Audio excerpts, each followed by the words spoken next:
ನಮಸ್ಕಾರ ಗುರುಗಳೇ. ಸರಿ, ಅದು ಇದ್ರ ಕೇಳಿದ್ವಲ್ಲ, ಅದನ್ನ PDF ಕಳ್ಸಕ್ಕಾಗತ್ತಾ ಸರ್?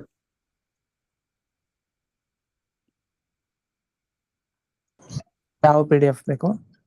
ಅದೇ ಇದು ನೀವು ಸ್ವಪ್ನಕ್ಕೆ ಅನ್ನೋದು ಇದು ಹೇಳ್ತಾ ಇದೀರಲ್ಲ, ಅದ್ರದ್ದು ಏನಾರು ಒಂದು ಇತ್ತು ಅಂತಂದ್ರೆ ಹೇಳಿದ್ನಲ್ಲ, ನಿಮ್ಗೆ ಫೋನ್ ಮಾಡಿ ಮಾತಾಡಿದ್ನಲ್ಲ, ಅದೊಂದು ಕಳಿಸ್ತು ಅಂದ್ರೆ ನಾವು PDF ಪ್ರಿಂಟ್ ಔಟ್ ತಗೊಂಡು ಅದನ್ನ ಪ್ರಿಂಟ್ ಬರ್ಕೊಳ್ಳಿಕ್ಕೆ ಅನುಕೂಲ ಆಗುತ್ತೆ. ಹೇಳ್ತೀನಿ, ಅದು ಕಳಿಸಿದಾರೆ, ಮತ್ತೇನೊಮ್ಮೆ ಕಳಿಸ್ಲಿಕ್ಕೆ ಹೇಳ್ತೀನಿ. ಆಯ್ತು. ಸರಿ, ನಮಸ್ಕಾರ ಸರ್. ನಮಸ್ಕಾರ ಸರ್. ನಮಸ್ಕಾರ ಗುರುಗಳೇ.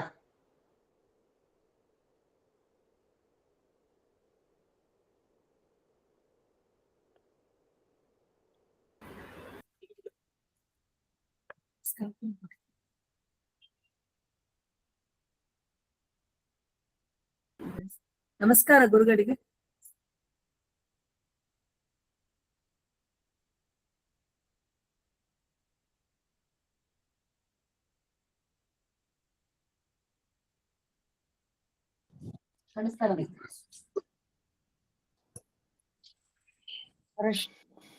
ಕಳಿಸ್ತಾರೆ, ಗ್ರೂಪ್ ಅಲ್ಲಿ ನೋಡಿರಿ, ಒಂದ್ 2 ನಿಮಿಷ ಕಳಿಸ್ತಾರೆ.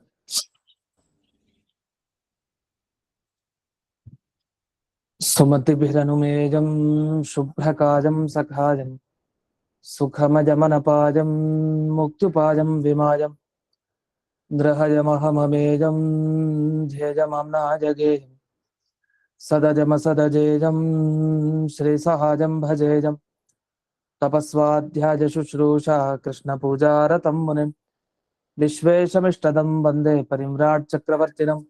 ಶ್ರೀ ಗುರುಭ್ಯೋ ನಮಃ. ಹರಿ ಓಂ.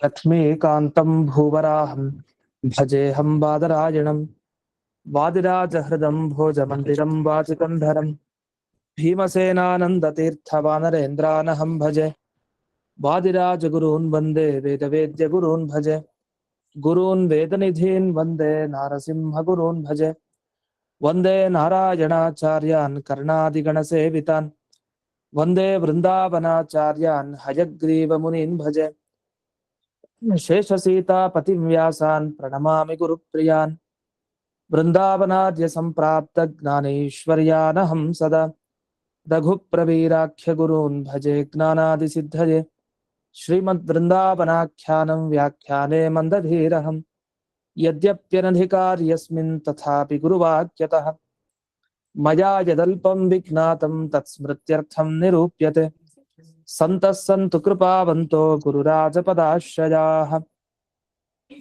ಭಗವಾನ್ ಅವ್ಯವಹಿತ ಭಾವಿಕಲ್ಪ ಸಮೀರೋ ದಾತವ್ಯಾಚಾರ್ಯಃ. ಮ್ಯೂಟ್ ಮಾಡ್ಕೊಳ್ಳಿ. ಸುರವರ್ಯೈ ಸಂಪ್ರಾರ್ಥಿತಃ ಶ್ರೀನಾರಾಯಣೇನ ಆಜ್ಞಪ್ತಃ ಸನ್ ಭೂಮೌ ಅವತೀರ್ಯ ವಾದಿರಾಜನಾಮ ಯತಿಕುಲತಿಲಕೋ ಭೂತ್ವಾ ದುರ್ವಾದಿನೋ ವಿಜಿತ್ಯ ಯುಕ್ತಿಮಲ್ಲಿಕಾದೀನ್ ಗ್ರಂಥಾನ್ ವಿರಚಯ್ಯ ಸಜ್ಜನಾನಾಂ ಸಮ್ಯಕ್ ಜ್ಞಾನಮುತ್ಪಾದ್ಯ ಅತ್ಯಕ್ತದೆ ಹಸ್ಸನ್ ವೃಂದಾವನಸ್ಥೋ ಭೂತ್ವಾ ಭಕ್ತಾನಾಂ ಇಷ್ಟಾನಿಷ್ಟ ಪ್ರಾಪ್ತಿ ಪರಿಹಾರ ಸಾಧನ ಅತ್ಯರ್ಥ ಪ್ರಸಾದ ಜನಕ ಅಪರೋಕ್ಷ ಜ್ಞಾನ ಜನಕ ಪರೋಕ್ಷ ನಿಶ್ಚಯೋತ್ಪಾದಕ ಉಪನಿಷದಾದಿ ಪ್ರತಿಪಾದ್ಯ ರುಜುಭಾವಂ ಸ್ವಸ್ಯ ಖ್ಯಾಪಯಿತುಂ ವೃಂದಾವನಾಖ್ಯಾನಂ ಕುರ್ವನ್ ಕಸ್ಯಚಿತ್ ತದಾನೇಮ ಕುಶಲ ದೇಶೀಯ ಬ್ರಾಹ್ಮಣ ಸ್ವಪ್ನೆ ವಿಶ್ವಾಸಯೋಗ್ಯಾನಾಂ ವಿಶ್ವಾಸಂ ಉತ್ಪಾದಯಿತುಂ ಉಪದಿದೇಶ ವಿಲೀನ ಪ್ರಕೃತಿತಯಾ ಅಂತರಾಯ ವಿಧುರೋಪಿ ಆಚಾರ್ಯವತ್ ಶಿಷ್ಯಾನ್ ಗ್ರಾಹಯಿತುಂ ಗ್ರಂಥಾದೋ ಮಂಗಲಮಾಚರತಿ ಹಯಗ್ರೀವೇತ್ಯಾದಿನಾ. ಹಯಗ್ರೀವಂ ಚಿದಾನಂದ ವಿಗ್ರಹಂ ಸದನುಗ್ರಹಂ ದಶಗ್ರೀವಚ್ಛಿದಂ ಶಾಪಾತ್ ಮಣಿಗ್ರೀವ ವಿಮೋಚನಂ. ಅಂದಾಗೆ ಇದು ಮೊದಲನೇ ಶ್ಲೋಕದಲ್ಲಿ ಒಬ್ರು ಸಂಶಯ ಕೇಳಿದ್ರು, ಅದಕ್ಕೆ ಈಗಲೇ ಉತ್ತರ ಹೇಳಿ ಮುಂದಕ್ಕೆ ಹೋಗ್ತೀನಿ. ಅದು ಉಚ್ಚಾರಣೆ ಬಗ್ಗೆ. ಈ ಮೊದಲನೇ ಶ್ಲೋಕ ಏನು ಹೇಳಿದ್ನಲ್ಲ ಈಗ, ದಶಗ್ರೀವಚ್ಛಿದಂ ಶಾಪಾನ್ ಮಣಿಗ್ರೀವ ವಿಮೋಚನಂ ಅಂತ, ಅಲ್ಲಿ ಉಚ್ಚಾರಣೆ ಮಾಡ್ಬೇಕಾದ್ರೆ ಅದು ನಕಾರನ ತಕಾರನ ಹೇಗ್ ಹೇಳ್ಬೇಕು ಅಂತ. ದಶಗ್ರೀವಚ್ಛಿದಂ ಸರಿ, ಮುಂದಿನ ಪದ ಶಾಪಾತ್ ಮಣಿಗ್ರೀವ ವಿಮೋಚನಂ ಅಂತನ, ಶಾಪಾನ್ ಮಣಿಗ್ರೀವ ವಿಮೋಚನಂ ಅಂತನ ಅಂತ ಒಂದು ಪ್ರಶ್ನೆ ಇತ್ತು. ಅದಕ್ಕೆ ಉತ್ತರ ಇದು. ನಿಮಗೆ ಪುಸ್ತಕದಲ್ಲಿ ಹೇಗ್ ಕಾಣುತ್ತೆ? ಶಾಪಾನ್ ಮಣಿಗ್ರೀವ ವಿಮೋಚನಂ ಅಂತ ನಕಾರ ಕೇಳಿಸತ್ತೆ. ಅದೇನಾಗಿದೆ ಅಂದ್ರೆ ಸಂಧಿ ಆಗಿದೆ ಅಂತ. ಶಾಪಾತ್ ಅಂತ ಪದ ಇರೋದು, ಆ ತಕಾರದ ಕೊನೆಯ ಅಕ್ಷರ ಯಾವುದು ತವರ್ಗದ್ದು ತ ಥ ದ ಧ ನ, ಈ ನ ಅನ್ನೋ ಅಕ್ಷರ ಬರುತ್ತೆ ವ್ಯಾಕರಣದ ಪ್ರಕಾರ. ಯಾಕೆ ಅಂದ್ರೆ ಮುಂದೆ ಮ ಇದೆ, ಮ ಅನ್ನೋದು ಕೊನೆ ಅಕ್ಷರ, ಅನುನಾಸಿಕ ಅಕ್ಷರ ಅಂತ ಕರಿತೀವಿ. ಆ ಅನುನಾಸಿಕ ಅಕ್ಷರ ಏನಿದೆ ಅಂದ್ರೆ ಬರೀ ಬಾಯಿಂದ ಹೇಳಲ್ಲ, ಅದು ಮೂಗಿಂದಲೂ ಹೇಳ್ತೀವಿ ಅಕ್ಷರನ, ಅದು ಅನುನಾಸಿಕ ಅಕ್ಷರ. ಈ ವರ್ಗದ ಕೊನೆಯ ಅಕ್ಷರ ಇರುತ್ತಲ್ಲ, ಕವರ್ಗದ್ದು ಚ ಟ ತ ಪ, ಪ್ರತಿಯೊಂದು ವರ್ಗದ ಕೊನೆಯ ಅಕ್ಷರಗಳು ಅದು ಮುಂದಿದ್ರೆ, ಈಗ ಮಣಿಗ್ರೀವ ಅನ್ನೋಲ್ಲಿ ಮ ಇದೆ, ಅದು ಅನುನಾಸಿಕ ಅಕ್ಷರ. ಅದಿರೋದ್ರಿಂದ ಹಿಂದೆ ತವರ್ಗದ ಕೊನೆ ಅಕ್ಷರ ಹಾಕೊಳ್ಬೇಕು ಅಂತ. ಅದು ಸಂಧಿ ಮಾಡಿಯೂ ಹೇಳ್ಬೋದು, ಮಾಡ್ದೇನೂ ಹೇಳ್ಬೋದು. ಹಾಗಾಗಿ ಶಾಪಾತ್ ಮಣಿಗ್ರೀವ ವಿಮೋಚನಂ ಹೇಳ್ಬೋದು, ಶಾಪಾನ್ ಮಣಿಗ್ರೀವ ವಿಮೋಚನಂ ಹೇಳ್ಬೋದು, ಆದ್ರೆ ತಿಳ್ಕೊಂಡು ಹೇಳ್ಬೇಕಷ್ಟೆ. ಅದು ಶಾಪಾತ್ ಅನ್ನೋ ಪದ, ಆದ್ರೆ ಶಾಪಾನ್ ಅಂತ ಸಂಧಿ ಆಗಿದೆ ಅಂತ, ಇದೊಂದು ವಿಚಾರ. ಇನ್ನು 6-7 ಶ್ಲೋಕಗಳು ಏನು ವಿವರಣೆಗೆ ಬರ್ತಾ ಇತ್ತು ನೆನೆ ದಿವಸ. ಈ ಶ್ಲೋಕವನ್ನು ನೋಡಿದಾಗ ನಮ್ಗೆ ಏನ್ ಅನ್ಸುತ್ತೆ, ಇದು ಹಯಗ್ರೀವ ದೇವರನ್ನ ವರ್ಣನೆ ಮಾಡ್ತಾ ಇದೆ ಅಂತ ಅನಿಸ್ತಾ ಇದೆ. ಆದ್ರೆ ಇನ್ನೊಂದನ್ನು ಗಮನಿಸಿದ್ರೆ, ಇದು ವಾದಿರಾಜರನ್ನ ಇಡೀ ಶ್ಲೋಕ 6, 7, 8 ಇಷ್ಟು ಶ್ಲೋಕ ವಾದಿರಾಜರನ್ನ ಹೇಳ್ತಾ ಇದೆ. ಯಾಕೆ ಇದನ್ನ ಹೇಳಲಿಕ್ಕೆ ಬಂದೆ ಅಂದ್ರೆ, ಈ ಹಿಂದೆ ಹೇಳಿಲ್ಲ ನಾನು ಯಾವ್ದ್ರಿಂದ, ಈ 1ರಿಂದ 3ನೇ ಶ್ಲೋಕದವರೆಗೆ, ಆಮೇಲೆ 4, 5ನೇ ಶ್ಲೋಕದ್ದು. ಯಾಕೆ ಅಂದ್ರೆ, ಈ ಬ್ರಹ್ಮಸೂತ್ರದಲ್ಲಿ 1ನೇ ಅಧ್ಯಾಯ, 2ನೇ ಅಧ್ಯಾಯ, 3, 4 ಇದೆ. ಇಲ್ಲೇನ್ ಮಾಡಿದ್ರು, ಮೊದಲು 3 ಶ್ಲೋಕದಿಂದ 1ನೇ ಅಧ್ಯಾಯ ಬೃಂದಾವನಗತಂ ಬಂದೆ ಬ್ರಹ್ಮರುದ್ರಿಂದ ಬಂದಿದ್ದ. ಮೊದಲನೇ ಸಲ ಬಂದ್ರೆ ಅದು 1ನೇ ಅಧ್ಯಾಯದ ಅರ್ಥ ಆಯ್ತು. 2ನೇದ್ ಬಂದಾಗ ಶುಕ್ರೇ ವಕ್ರೇಪಿ ಹರ್ತಾರಂ ಅಂತ 5ನೇ ಶ್ಲೋಕ ಬಂತಲ್ಲ, ಅಲ್ಲೂ ವೃಂದಾವನಗತಂ ಬಂದೆ ಬ್ರಹ್ಮರುದ್ರಿಂದ ಬಂದ. ಇಲ್ಲಿವರೆಗೆ ಏನ್ ಮಾಡಿದ್ರು, ದೇವರ ಸ್ವರೂಪ ಹೇಗಿರುತ್ತೆ, ದೇವರು ಅಂದ್ರೆ ಏನು, ದೇವರ ಬಗ್ಗೆ ಹೇಳಿ ಅಂತ ಕೇಳಿದ್ರೆ ಪ್ರಶ್ನೆನ ನಾವು ಒಬ್ಬೊಬ್ರು ಒಂದೊಂದು ಉತ್ತರ ಹೇಳ್ತೀವಿ. ದೇವರು ಅಂದ್ರೆ ಎಲ್ರಿಗೂ ಉಪಕಾರ ಮಾಡೋನು, ಒಪ್ಪಲ್ಲ ಕೆಲವರು.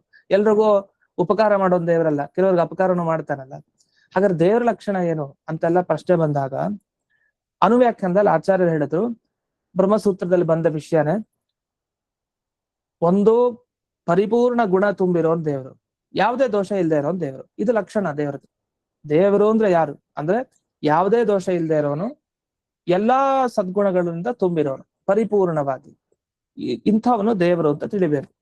ಇದಾದ್ಮೇಲೆ 3ನೇ ಅಧ್ಯಾಯ ಬ್ರಹ್ಮಸೂತ್ರದಲ್ಲಿ ಏನು ಹೇಳ್ತಾರೆ ಅಂದ್ರೆ, ಇಂಥ ದೇವರನ್ನ ಪಡೆಯೋ ರೀತಿ ಹೇಗೆ, ಏನ್ ಮಾಡ್ಬೇಕು ದೇವರನ್ನ ಪಡಿಲಿಕ್ಕೆ, ಅವ್ನ ಜ್ಞಾನ ಪಡಿಲಿಕ್ಕೆ ಅಥವಾ ಅವನನ್ನ ಪಡಿಲಿಕ್ಕೆ ಏನ್ ಮಾಡ್ಬೇಕು ಅಂದ್ರೆ, ಅದಕ್ಕೆ ವೈರಾಗ್ಯ, ಭಕ್ತಿ, ಮತ್ತೆ ಧ್ಯಾನ ಮಾಡಿ, ಆಮೇಲೆ ಭಗವಂತನ ಅಪರೋಕ್ಷ ಜ್ಞಾನ ಆಗುತ್ತೆ, ಅವ್ನ್ ಸಿಗ್ತಾನೆ ನಿಮ್ಗೆ ಅಂತ ಅರ್ಥ, ದೇವರ ಪ್ರಾಪ್ತಿ ಹಾಗಾಗತ್ತೆ. ಹಾಗಾದ್ರೆ ವೈರಾಗ್ಯ ಭಕ್ತಿ ಅಂತ ಎಲ್ಲ ಸಾಧನಗಳ ಬಗ್ಗೆ ಹೇಳ್ತಾರೆ 3ನೇ ಅಧ್ಯಾಯದಲ್ಲಿ ಬ್ರಹ್ಮಸೂತ್ರದಲ್ಲಿ. ನಾವು ಸುಧಾಪಾಠ ಅಲ್ಲಿಂದಾನೇ ಶುರು ಮಾಡಿದ್ದು, 3ನೇ ಅಧ್ಯಾಯದಿಂದಾನೆ ಪ್ರತಿನಿತ್ಯ ಕೇಳ್ತಾನೆ ಇದೀವಿ. ಸಾಧನೆಗಳ ಬಗ್ಗೆ, ದೇವರನ್ನ ಪಡೆಯೋ ಬಗೆ ಯಾವುದು, ಅದಕ್ಕೆ ಸಾಧನೆಗಳು ಏನು ಅಂತ ವಿಚಾರ ಬರ್ತಾ ಇದೆ. ಆ ದೇವರನ್ನ ಪಡಿಲಿಕ್ಕೆ ಇನ್ನೊಂದು ಸಾಧನ ಇದೆ, ಏನಂದ್ರೆ ಗುರುಗಳ ಅಪರೋಕ್ಷ ಜ್ಞಾನ, ಗುರುಗಳ ಅನುಗ್ರಹ ಆಗೋದು ಬಹಳ ಮುಖ್ಯ ದೇವರ ಜ್ಞಾನ ಬರ್ಲಿಕ್ಕೆ. ಅದಕ್ಕೆ ಒಂದು ಮಾತು ಹೇಳ್ತಾರೆ, ಏನಂತ, ಗುರು ಭಕ್ತ್ಯಾ ಭವೇದ್ ವಿಷ್ಣು ಭಕ್ತಿರವ್ ವ್ಯಭಿಚಾರಿಣಿ ತಯಾ ಸರ್ವಂ ಲಭೇದ್ ಧೀಮಾನ್ ತಸ್ಮಾದೇತತ್ ಸದಾ ಪಠೇತ್ ಅಂತ ಇದೆ ಮಾತು.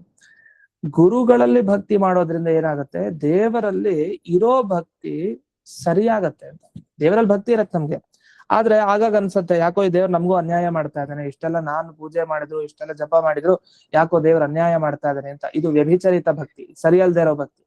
ಇದು ಸರಿ ಹೋಗ್ಬೇಕು ಅಂದ್ರೆ, ಆಗ ಗುರುಗಳಲ್ಲಿ ಚೆನ್ನಾಗಿ ಭಕ್ತಿ ಮಾಡ್ತಾ ಇದ್ರೆ ಅವ್ರ ಬುದ್ಧಿ ಕೊಡ್ತಾರೆ, ನೋಡೋ ನೀ ತಿಳ್ಕೊಂಡಿರೋ ತಪ್ಪು, ಅದ್ ಸರಿಯಲ್ಲ, ಏನೋ ನಿನ್ ಕರ್ಮಕ್ಕೆ ಈ ರೀತಿ ಆಗಿದೆ, ನಮ್ಗೆ ಸರಿಯಾದ ಜ್ಞಾನ ಕೊಡ್ತಾನೆ.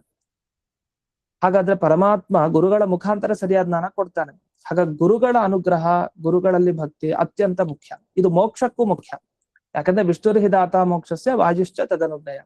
ದೇವರು ಮೋಕ್ಷ ಕೊಡ್ತಾನೆ, ದೇವರ ಅಪ್ಪಣೆಯಂತೆ ವಾಯುದೇವರು ಕೊಡ್ತಾರೆ. ರುಜುದೇವತೆಗಳಿಗೆ ಅಂತ ಶಕ್ತಿ ಇರುತ್ತೆ ಎಲ್ರಿಗೂ, ಅದ್ರ ಲಾತವ್ಯರಿಗೂ ಅಂತ ಶಕ್ತಿ ಇದ್ದೇ ಇರುತ್ತೆ.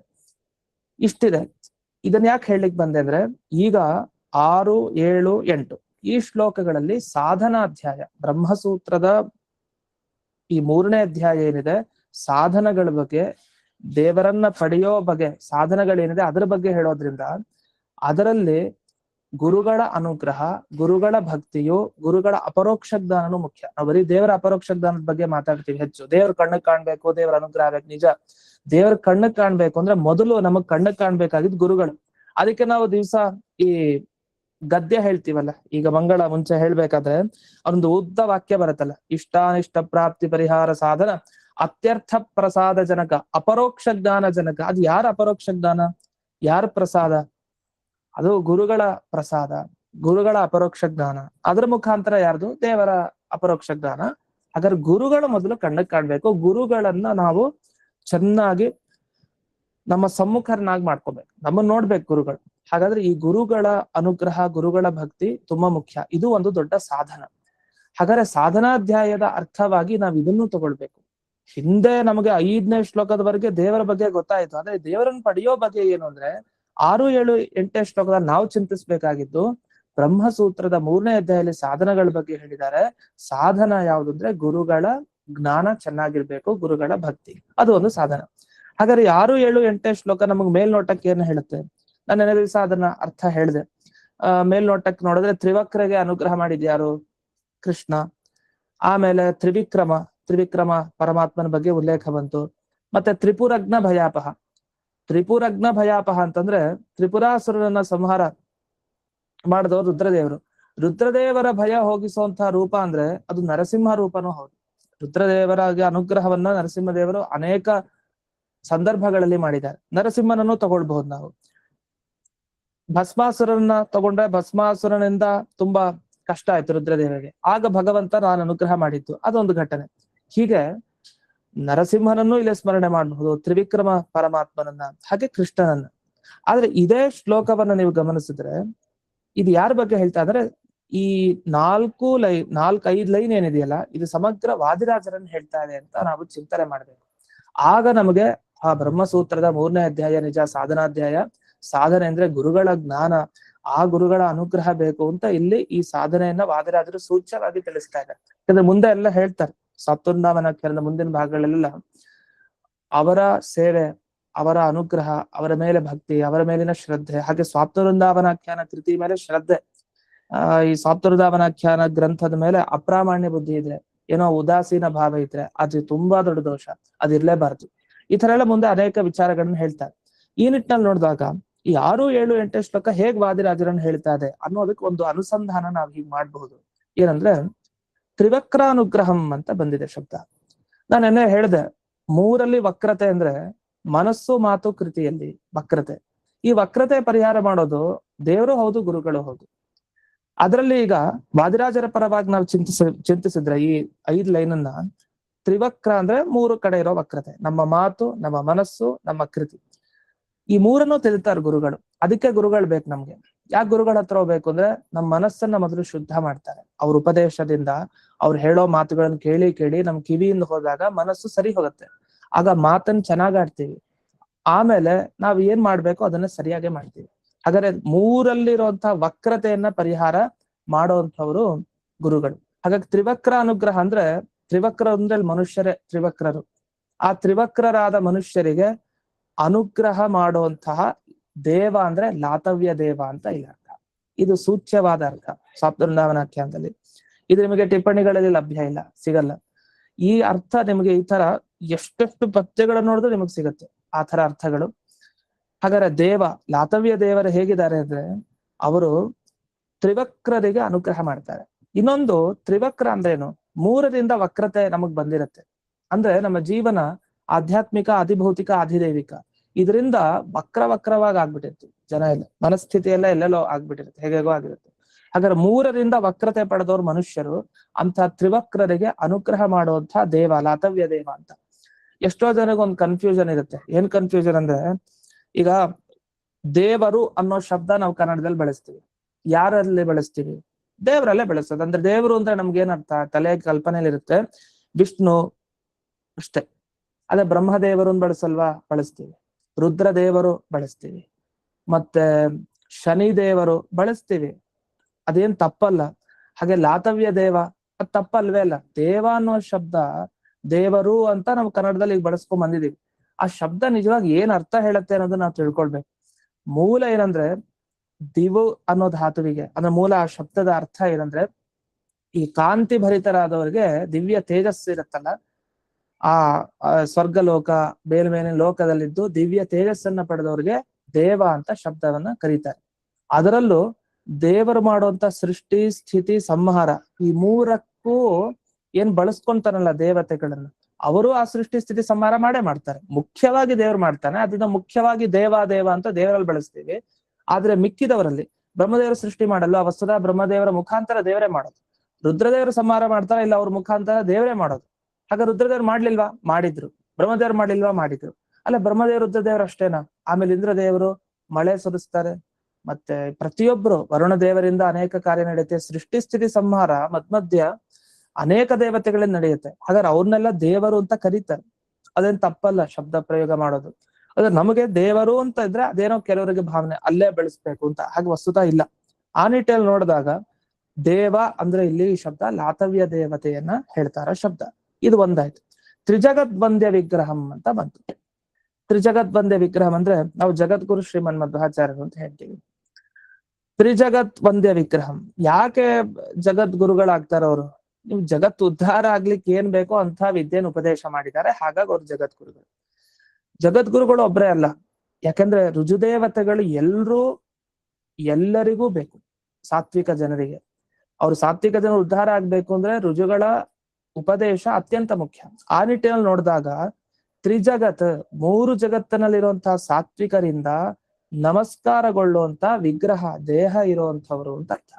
ಹೀಗ್ ನೋಡಿದಾಗ ಲಾತವ್ಯರು ಅಂದ್ರೆ ವಾದಿರಾಜರು ತ್ರಿಜಗತ್ ವಂದ್ಯ ವಿಗ್ರಹ, ಮೂರು ಲೋಕದಲ್ಲಿರುವಂತಹ ಜನರು ನಮಸ್ಕಾರ ಮಾಡುವಂತಹ ದಿವ್ಯ ದೇಹವನ್ನ ಪಡೆದವರು ಅಂತ ಅರ್ಥ ಇದಕ್ಕೆ. ಸರಿ, ಮೊದಲನೇ ಸಾಲ ನಮ್ಗೆ ಅರ್ಥ ಆಗೋದು. ಇದೆಲ್ಲ ವಾದಿರಾಜರನ್ನೇ ಹೇಳ್ತಾ ಇದೆ, ಹಯಗ್ರೀವ ದೇವರನ್ನ ಹೇಳ್ತಾ ಇಲ್ಲ. ಈಗ ಇದೆಲ್ಲ ದೇವರ ಬಗ್ಗೆ ಅಲ್ಲ, ವಾದಿರಾಜರ ಬಗ್ಗೆ ಹೇಳಾಯ್ತು. ಇದು ಮುಂದಿನ ಶಬ್ದ ತ್ರಿವೇದ ವೇದ್ಯ ವಿಭವಂ.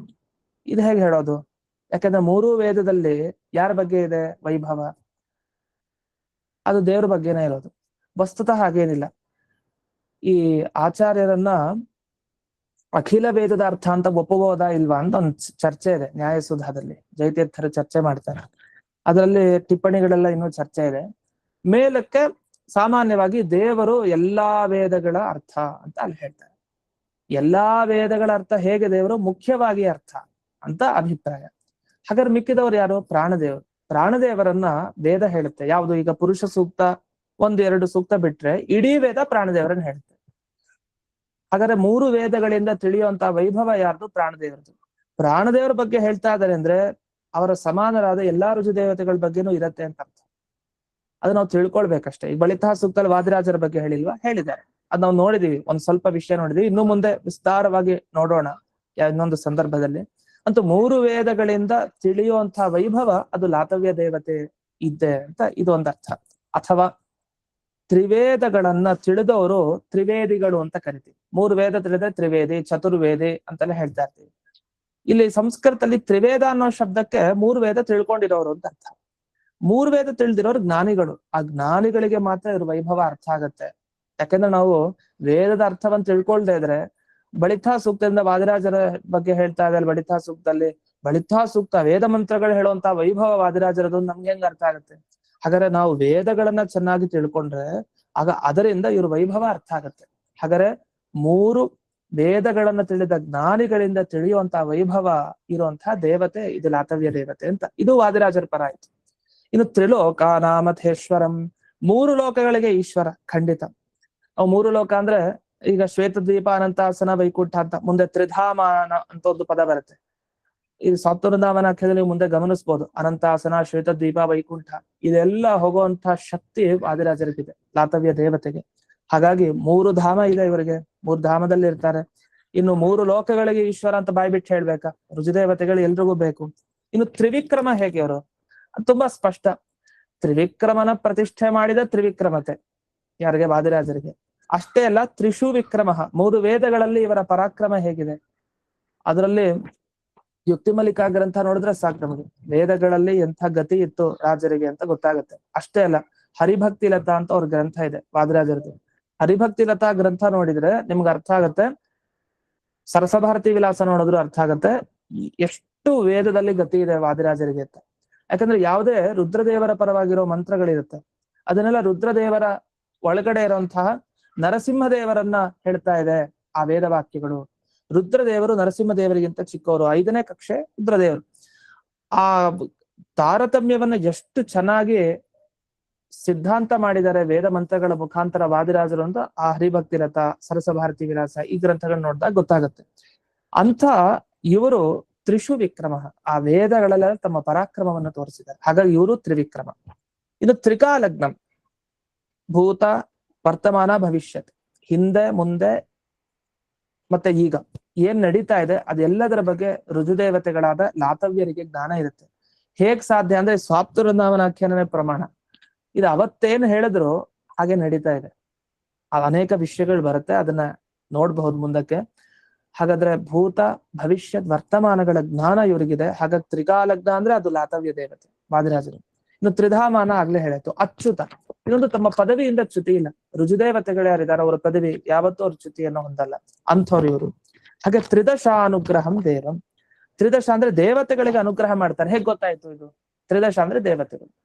ಮುಂದೆನೆ ನಿಮಗೆ ಒಂದು 11 ಎಷ್ಟನೇ ಶ್ಲೋಕ ಮುಂದಕ್ಕೆ 12ನೇ ಶ್ಲೋಕ. 12ನೇ ಶ್ಲೋಕದಲ್ಲಿ ತಿಳಿಸ್ತಾರೆ ಎಲ್ಲಾ ಇಂದ್ರಾದಿ ದೇವತೆಗಳು ಬರ್ತಾರೆ. ಆ ಎಲ್ಲ ದೇವತೆಗಳು ಬಂದು ವಾದಿರಾಜರ ಅಂತರ್ಯಾಮಿಯಾಗಿ ಹಯಗ್ರೀವ ದೇವರ ಸೇವೆಯನ್ನ ಮಾಡ್ತಾರೆ ಅಂತ ವಿಷಯ ಬರುತ್ತೆ. ನಮಗೆ ಇದೇ ಪ್ರಮಾಣ. ಇದರಿಂದ ಏನ್ ಗೊತ್ತಾಯ್ತು? ತ್ರಿದಶರಿಗೆ ದೇವತೆಗಳಿಗೂ ಕೂಡ ಅನುಗ್ರಹ ಮಾಡೋರು ನೀವು, ಹಾಗಾಗಿ ಅವರು ನಿಮ್ಮ ಹತ್ರ ಬಂದಿದ್ದಾರೆ, ನಿಮ್ಮ ಅಂತರ್ಯಾಮಿಯಾಗಿ ಹಯಗ್ರೀವ ದೇವರ ಉಪಾಸನೆ ಮಾಡ್ತಾ ಇದ್ದಾರೆ ಅಂತ ತಿಳ್ಕೊಳ್ಬಹುದು. ಹೀಗಾಗಿ ತ್ರಿದಶಾನುಗ್ರಹಂ ದೇವಂ ಅಂದ್ರೆ ಮತ್ತೆ ವಾದಿರಾಜರನ್ನ ಇಲ್ಲಿ ಹೇಳ್ದಾಗಾಯ್ತು. ಇನ್ನೊಂದು ಎಲ್ಲಿ ಸಮಸ್ಯೆ ಆಗತ್ತೆ ನಮಗೆ ಅಂದ್ರೆ, ಇಷ್ಟೆಲ್ಲ ವಾದಿರಾಜರ ಬಗ್ಗೆ ಹೇಳ್ಬಿಡ್ಬೋದು 6-7ನೇ ಶ್ಲೋಕದಲ್ಲಿ. ತ್ರಿಪುರಗ್ನ ಭಯಾಪಹಂ ಅಂತ ಒಂದು ಪದ ಬಂದಿದೆ. ಇದಕ್ಕೇನರ್ಥ? ಹಿಂದೆ ಬಂತು. ತ್ರಿಪುರ ಅಂದ್ರೆ ತ್ರಿಪುರಾಸುರನ ಸಂಹಾರ ಮಾಡಿದ ರುದ್ರದೇವರು. ಆ ರುದ್ರದೇವರಿಗೆ ಭಯ ಪರಿಹಾರ ಮಾಡಿದವನ್ ಪರಮಾತ್ಮ. ವಾದಿರಾಜ ರುದ್ರದೇವರು ಭಯ ಪರಿಹಾರ ಮಾಡಿದಾರ ಅಂದ್ರೆ ನೋಡಿ, ಇದಕ್ಕೆ ಇನ್ನೊಂದು ಅರ್ಥ ಸ್ವಾರಸ್ಯವಾಗಿ ಹೇಳ್ಬೋದು. ಏನ್ ಅರ್ಥ ಅಂದ್ರೆ, ಅವರೊಂದು ಪಾಷಂಡ ಮತ ಖಂಡನ ಅಂತ ಒಂದು ಗ್ರಂಥ ಬರ್ತಿದ್ದಾರೆ, ಯಾರೋ ವಾದಿರಾಜರು. ಸುರೋತ್ತಮ ತೀರ್ಥರ ವ್ಯಾಖ್ಯಾನ ಇದೆ ಅದಕ್ಕೆ. ಆ ಪಾಷಂಡ ಮತ ಖಂಡನ ಗ್ರಂಥದಲ್ಲಿ ಒಂದು 3-4ನೇ ಶ್ಲೋಕವನ್ನು ಗಮನಿಸ್ತಾ ಹೋದ್ರೆ, ಅದು ಯಾರ ಬಗ್ಗೆ ಪಾಷಂಡಿಗಳು ಅಂದ್ರೆ ಯಾರು? ವೇದ ವಿರೋಧಿಗಳು, ವೇದ ಪ್ರಮಾಣ ಅಂತ ಒಪ್ಪದೇ ಇರೋರು. ಅಲ್ಲಿ ಬೌದ್ಧರು, ಜೈನರು ಇವ್ರದ ಬಗ್ಗೆ ಎಲ್ಲ ಉಲ್ಲೇಖ ಬರುತ್ತೆ. ಆ ಮತಗಳ ವಿಮರ್ಶೆ ಮಾಡಿದ್ದಾರೆ. ಅಲ್ಲಿ ಜೈನರು ಏನ್ ಬರ್ತಾರೆ, ಅದು ಪಾಷಂಡಿಗಳ ಏಕದೇಶ, ಒಂದು ಭಾಗದವರು. ಅವ್ರು ಯಾರು ಅಂತ ಬಂದಾಗ, ಈ ತ್ರಿಪುರಾಸುರರು ಇರ್ತಾರಲ್ಲ, ಈ ತ್ರಿಪುರಾಸುರರೇ ಭೂಮಿಯಲ್ಲಿ ಅನೇಕ ರೂಪದಿಂದ ಅವತಾರ ಮಾಡ್ತಾರೆ. ಆ ಅವತಾರ ಮಾಡಿದಾಗ ಅವರು ಪ್ರಚಾರ ಮಾಡ್ತಾ ಹೋಗ್ತಾರೆ ತಮ್ಮ ತತ್ವಗಳನ್ನ, ಎಲ್ಲ ವೇದ ವಿರುದ್ಧ ತತ್ವಗಳು. ವೇದದಲ್ಲಿ ಇರೋ ತರ ತತ್ವ ಇರುತ್ತೆ, ಆದ್ರೆ ವೇದ ಪ್ರಮಾಣ ಅಂತ ಒಪ್ಪಲ್ಲ ಅಂತ ತತ್ವಗಳು. ಹಾಗಾದ್ರೆ ಆ ತ್ರಿಪುರರು ಅಂದ್ರೆ ತ್ರಿಪುರಾಸುರರು ಭೂಮಿಗೆ ಬಂದು ಏನು ಪ್ರಚಾರ ಮಾಡಿದ್ರು ಅಂತ ತತ್ವಗಳನ್ನ, ಅಂಥವ್ರು ಈ ತ್ರಿಪುರರು. ಅವರನ್ನ ಅವರ ಸಂಹಾರ ಮಾಡಿದ್ರು. ಇಲ್ಲಿ ಹಿಂದೆ ತ್ರಿಪುರಾಸುರ ಸಂಹಾರ ಮಾಡಿದವರು ರುದ್ರದೇವರು. ಇಲ್ಲಿ ತ್ರಿಪುರಾಸುರ ಸಂಹಾರ ಮಾಡಿದವ್ರು ಯಾರು ಅಂದ್ರೆ ಅದು ವಾದಿರಾಜರು. ಅದ್ ಹೇಗೆ ಅಂದ್ರೆ, ಪಾಷಂಡ ಮತ್ತೆ ಖಂಡನ ಗ್ರಂಥದಿಂದ ತತ್ವ ಸಿದ್ಧಾಂತಗಳನ್ನೆಲ್ಲ ವಿಮರ್ಶೆ ಮಾಡಿ ಸರಿ ಇಲ್ಲ ಅಂತ. ನೀವು ಆ ಗ್ರಂಥ ಅವಶ್ಯವಾಗಿ ಓದ್ಲೇಬೇಕು ಎಲ್ರು. ಯಾಕೆಂದ್ರೆ ಅಲ್ಲಿ ಏನ್ ಆಕ್ಷೇಪಗಳು ಮಾಡಿದ್ದಾರೆ ಅಂದ್ರೆ, ಕೃಷ್ಣಾಜಿನ ನಾವೇನ್ ಬಳಸ್ತೀವಿ ಅದ್ ಸರಿ ಇಲ್ಲ, ಶಂಖದಿಂದ ತೀರ್ಥ ಅಂತ ನಾವ್ ಹೇಳ್ತೀವಿ, ಶಂಖದಿಂದ ಬಿದ್ರೇನೆ ತೀರ್ಥ ಅಂತ, ಶಂಖದಿಂದ ಅದು ಅಪವಿತ್ರ ಅಂತಾರೆ, ಆಕ್ಷೇಪ ಇದೆ. ಈ ತರ ಸಾಕಷ್ಟು ಆಕ್ಷೇಪಗಳನ್ನ ಮಾಡಿದ್ದಾರೆ ನಮ್ಮ ಎಲ್ಲ ಧಾರ್ಮಿಕ ಆಚರಣೆಗಳ ಮೇಲೆ.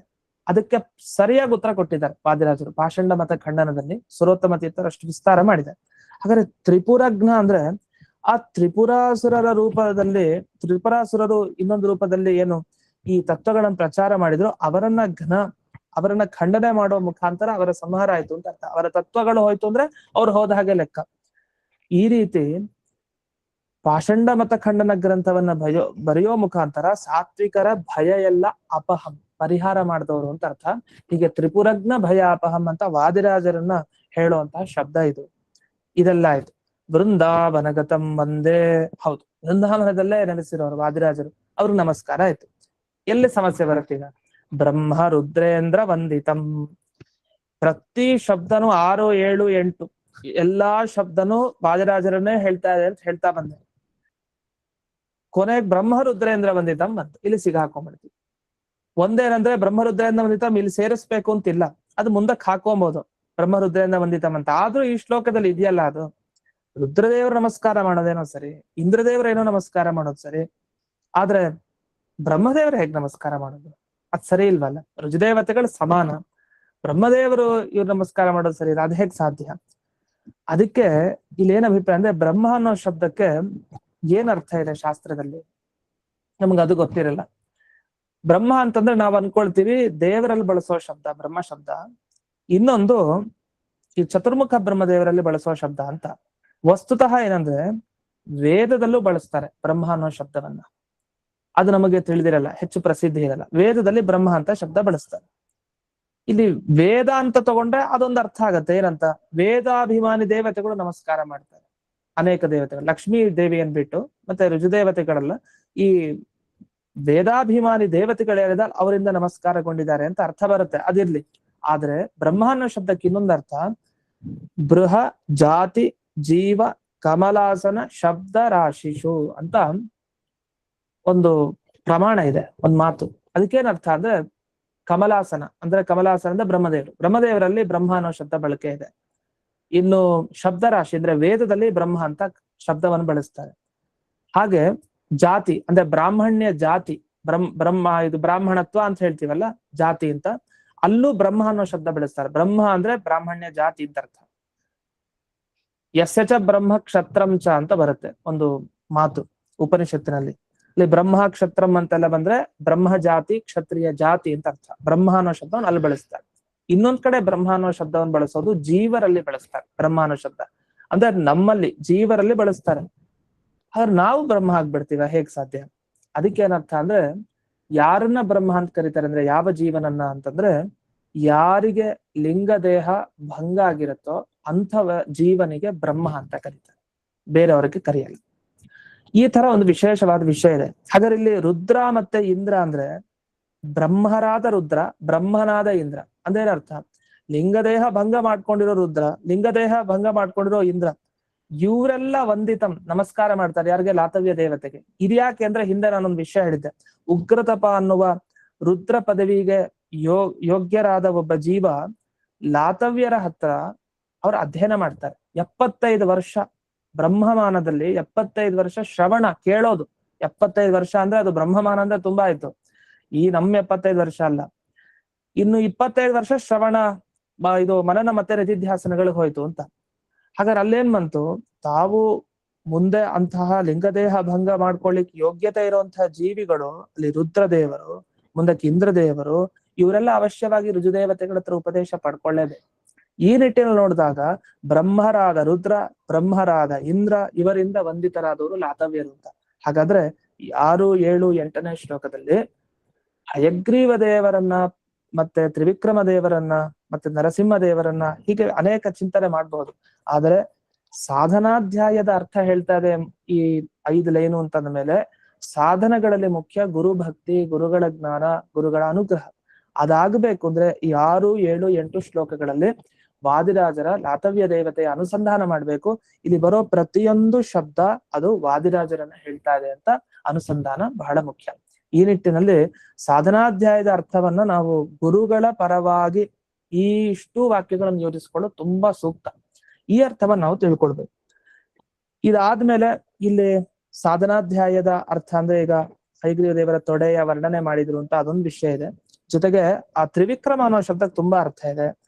ಕೆಲವು ಇನ್ನೂ ಶಬ್ದಗಳಿಗೆ ಅನೇಕ ಅರ್ಥ ಇದೆ. ಅದನ್ನ ಮತ್ತೆ ನಾಳೆ ದಿವಸ ನಾವು ತಿಳ್ಕೊಳ್ಳೋಣ ಅಂತ ಹೇಳ್ತಾ ಇಂದಿನ ಪಾಠವನ್ನ ಅಸ್ಮದ್ ಗುರುವಂತರ್ಗತ ವ್ಯಾಸತೀರ್ಥ ಗುರುವಂತರ್ಗತ ಭಾರತೀ ರಮಣ ಮುಖ್ಯ ಪ್ರಾಣಾಂತರ್ಗತ ಶ್ರೀಮನ್ಮೂಲ ಗೋಪಾಲಕೃಷ್ಣನಿಗೆ ಅರ್ಪಣೆಯನ್ನ ಮಾಡ್ತೇನೆ. ಶ್ರೀಕೃಷ್ಣ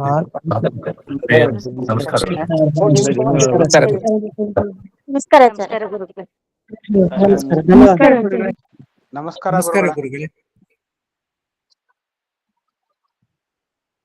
ನಮಸ್ಕಾರ ಗುರುಗಳೇ.